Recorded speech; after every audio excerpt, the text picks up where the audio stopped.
In this section, we are going to graph linear inequalities. Remember, the inequalities are the greater than and less thans.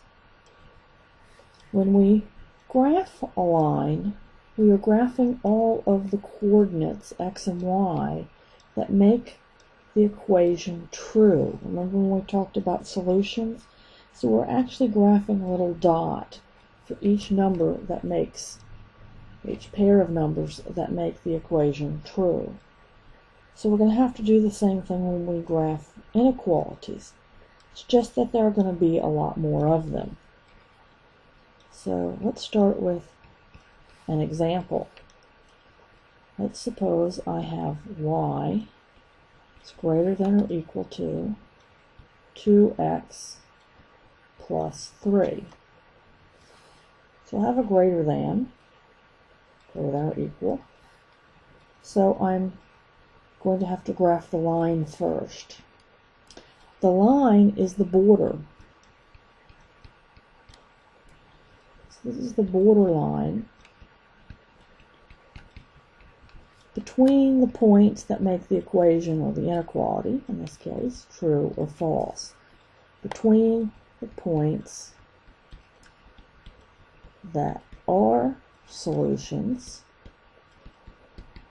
those are the true points, and those that are not solutions. And those, of course, are the false points. Okay. We determine whether it's going to be solid or dotted by whether there's an equal sign or not. So if we have a greater than or equal to or less than or to, it's going to be solid because the border is included. The border line is true and is included. It's like on the number line, the solid dots. We're going to use a dotted line if we have a plain greater than or less than, because the borderline is false and is not included. If it's not included, it's like the open circles. So our dotted line is similar to the open circles. In this particular one, we are going to have a solid line because of the equal sign. So remember, we start at 3. Y, that is the y-intercept. What's the slope? The slope is really a fraction, 2 over 1. So I'm going to jump up 2 and over 1. And I'm going to do it a couple of times. And I'm going to go down 2 and back 1, just so I can make sure I have a pretty good line here. Of course, when you do these on my math lab,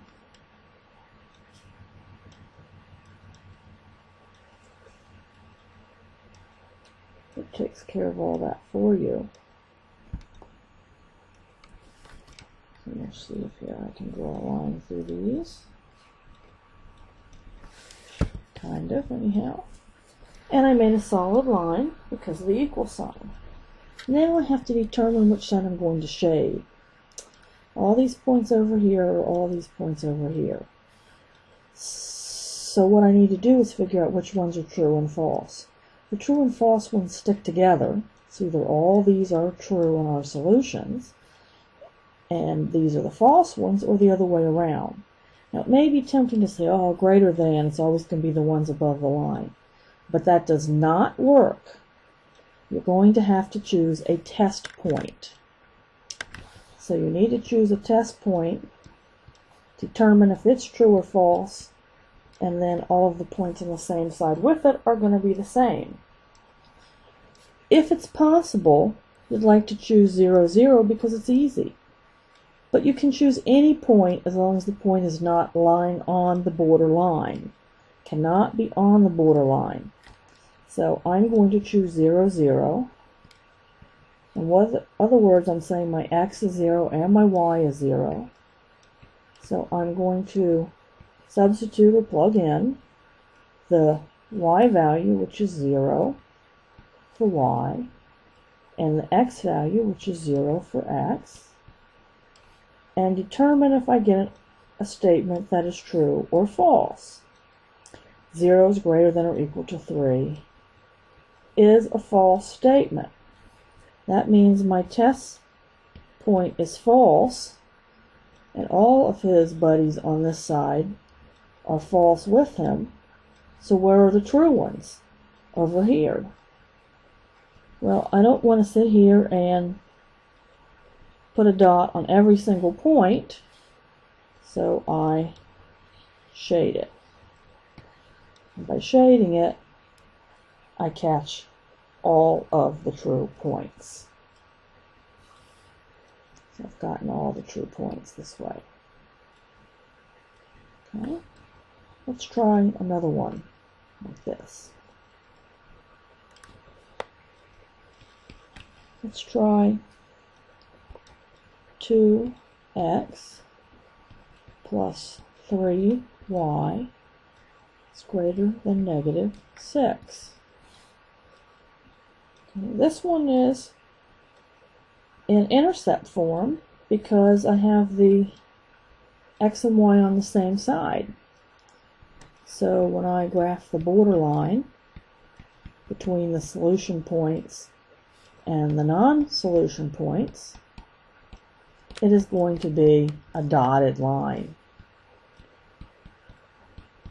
because there is no equal sign under here. So I'm going to make a little xy table, and I'm going to put in 0 for x and 0 for y.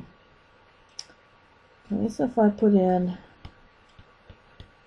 0 for x, what's going to happen? This is 0 and the whole thing is 0. So I have 3y equals negative 6. So y equals negative 2. Let's try putting in 0 for y. I put in 0 for y, and this whole thing is 0, and I have 2x equals negative 6. So x is equal to negative 3. So let me graph those points. The y-intercept is negative 2, and the x-intercept is negative 3. And remember, this line is to be dotted. So I'm going to graph this line as a dotted line. Okay. When you're using my math lab, you just go ahead and graph the line, and then you'll see a little choice down at the bottom, 2 little tabs on your tool palette. One is a straight line and one is a dotted line. When you click the dotted line, it will turn your solid line into a dotted line. You'll also see a paint bucket, and if you click on the paint bucket and then pour the paint bucket here, it'll shade this side. Pour it over here and it'll shade this side. So you'll actually just graph your line, and if it's solid, leave it. If it's dotted, choose the little tool thing that looks like a little dotted line, and then pour the paint bucket to choose the side that's going to get shaded. Okay, we need to find a test point. Test point I like is 0, 0. I like 0, 0 because I like as little work as possible. And 0 is so easy to multiply by because 2 times 0 is 0 and 3 times 0 is 0. So 0 is greater than negative 6 turns out to be a true statement. 0 is greater than all the negative numbers. So that means all the points on the side with 0, 0 are the true ones. And all of these are going to get shaded.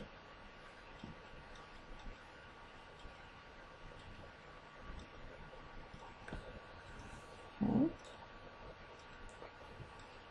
Let's try another one. Let's try one where we cannot use 0, 0.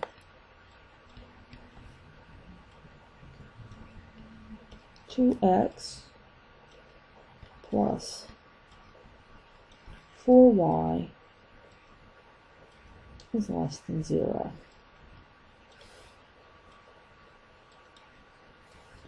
So the borderline is going to be dotted because there's no equal sign. That's 2x plus 4y equals 0. Now when I make my table, when x is 0, what happens? I get 4y equals 0. So y turns out to be 0 also. If I make my y 0, yeah, you can probably see what's going to happen. My y is 0, that whole part is 0, and my x turns out to be 0. Well, that's not two different points, that's the same point. So I'm going to have to choose another one. If you remember back when we were looking at tables, I indicated it was probably easiest to choose for the one with the highest coefficient. So I think I'll choose y, because over here I have 4 and 2 as my coefficients, and 4 is bigger. So I think I'll choose 1 for my y. So 2x plus 4 times 1 equals 0. And I'll subtract 4 from both sides, giving me 2x equals negative 4. And eventually I get down to x equals negative 2. So now I have 2 points.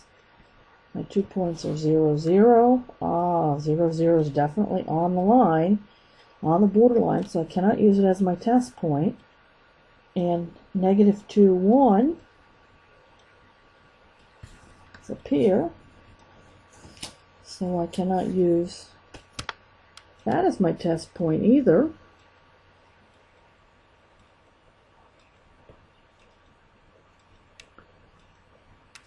And this line is supposed to be dotted. So let's see if I can draw it dotted.